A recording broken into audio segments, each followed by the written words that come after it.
paggagamit ko na Rejuve, 17 days ko na siyang ginagamit ngayon, hindi ka mahihirapan. Paano siya gamitin? Meron siyang mga step by step. Yung number 1 is sabon, number 2 is toner. Pag gagamit ka ng sabon, lalo-lalo na sa face mo, huwag mong ibabad ng 1 oras, day. Kahit 30 second lang, okay na yon. At sa lahat ng Rejuve, ito lang yung toner na pwede mo siya gamitin kahit umaga. Mostly kasi sa mga Rejuve, yung toner nila dapat panggabi lang. Ito pwede siya pang umaga. It means mild lang to. Kaya pwede ito sa mga sensitive skin. Actually, sensitive skin ako, day.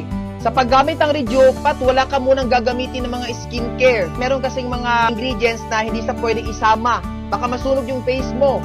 Malalaman mo na pang morning, pang evening.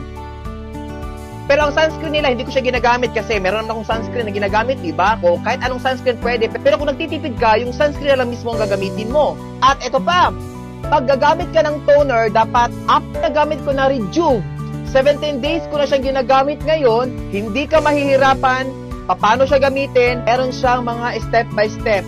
Yung number 1 is sabon, number 2 is toner. Pag gagamit ka ng sabon, lalo-lalo na sa face mo, huwag mong ibabad ng 1 oras, day. Kahit 30 second lang, okay na yon.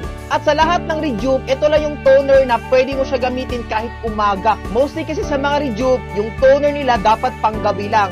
Ito pwede siya pang umaga. It means mild lang to. Kaya pwede ito sa mga sensitive skin. Actually, sensitive skin ako, day.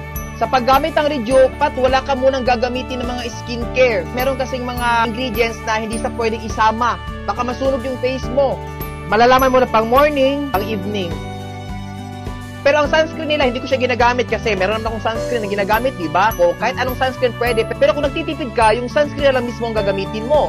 At ito pa, pag gagamit ka ng toner, dapat